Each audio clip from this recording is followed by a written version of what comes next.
দর্শক আসসালামু আলাইকুম। গুরুত্বপূর্ণ একটা আলোচনা। ডক্টর মোহাম্মদ ইউনূস নির্বাচনের যে রোডম্যাপটি ঘোষণা করেছেন গতকালকে, সেই ঘোষণাকে কেন্দ্র করে বিএনপির মধ্যে এক প্রকার আনন্দের জোয়ার বয়ে যাচ্ছে। জামাতে ইসলাম কিছুটা নিশ্চুপ, এনসিপি তো একবারেই নিশ্চুপ বলা যায়। তো এই ব্যাপার নিয়ে অনেক রাজনৈতিক দলই কিন্তু অনেক রকম কথাবার্তা বলছেন।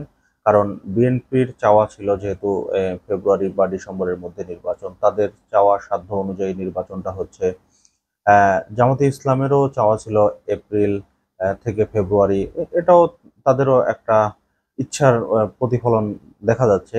কিন্তু এনসিপি কে নিয়ে আমরা যে ধারণাটা করছি, এনসিপি কিন্তু কোনো ক্রমেই চায়নি যে এত দ্রুত সম্ভব নির্বাচন হোক। কারণ তারা কখনোই চাবে না। তারা যদি আরো ২ বছর বা ৩ বছরেও নির্বাচন না হয়, তারপরেও কিন্তু এনসিপি চাইবে না যে নির্বাচন দেখ সরকার। এনসিপি তো মনেই করে যে ইউনূস সরকার তাদের সরকার, এবং সেই অনুপাতে তারা কিন্তু কাজকর্ম করছে, যেভাবে যা খুশি তাই করছে। তো ফেব্রুয়ারি নির্বাচন নিয়ে জামাতে ইসলামের বেশ কিছু প্রতিক্রিয়া জানিয়েছেন, ইতিবাচক প্রতিক্রিয়া এবং নেতিবাচক দুই প্রতিক্রিয়াই কিন্তু তারা জানিয়েছে।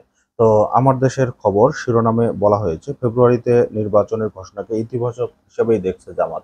তবে জুলাই ঘোষণাপত্র নিয়ে তাদের বেশ কিছু সমস্যা রয়েছে, সেগুলোও কিন্তু তারা তুলে ধরেছেন। খবরে যেটা বলা হয়েছে যে জামাতে ইসলামের নায়েবে আমির ডক্টর সৈয়দ আবদুল্লাহ তাহের বলেছেন, প্রধান উপদেষ্টার ঘোষিত ফেব্রুয়ারিতে আগামী জাতীয় নির্বাচনকে ইতিবাচকভাবে দেখছি। এটা জামাতের আমিরের টাইমলাইনের সঙ্গে মিলে যাওয়ায় আমরা সন্তুষ্ট।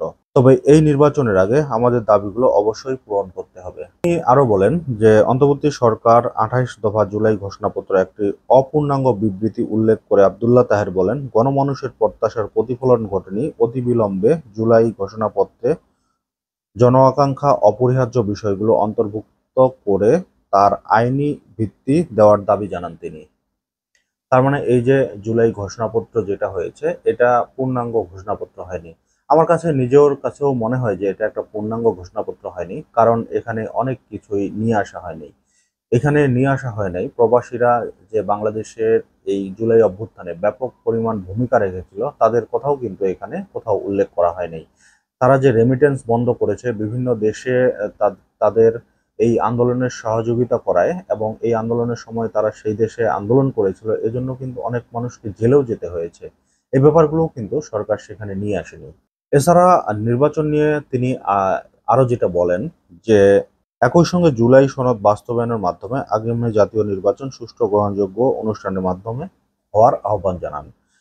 এছাড়া তিনি আরো যেটা বলেছেন যে ৪৭-এর আজাদিকে উপেক্ষা করা হয়েছে, এতে পিলখানা হত্যাকাণ্ড, শাপলা হত্যাকাণ্ড, ২৮ অক্টোবরের হত্যাকাণ্ড উল্লেখ নেই। জুলাই গণ অভ্যুত্থানে আলেম ওলামা, মাদ্রাসার শিক্ষক, ছাত্র, প্রবাসী, অনলাইন অ্যাক্টিভিস্টদের ভূমিকার কথা উল্লেখ নেই, যা ইতিহাসের প্রতি অবিচল অবহেলা ছাড়া আর কিছু নয়।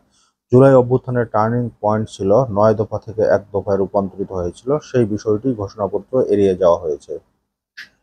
এরকম অসংখ্য বিষয় রয়েছে যেই বিষয়গুলো এই জুলাই ঘোষণাপত্রে ছিল না, যাতে করে কিন্তু এই জুলাই ঘোষণাপত্র সাধারণ মানুষ সেভাবে গ্রহণ তো করছেই না, তারা আবার এটা নিয়ে ব্যাপকভাবে প্রশ্ন তুলছে। তবে বিএনপি এই ব্যাপারে তেমন কোনো প্রতিক্রিয়া দেখায়নি। তাদের একটাই প্রতিক্রিয়া, সেটা হচ্ছে সামনে যত দ্রুত সম্ভব নির্বাচন, এবং যত দ্রুত নির্বাচন হবে তত তারা ক্ষমতায় যাওয়ার সম্ভাবনা বেশি, এটাই দেখছেন তারা।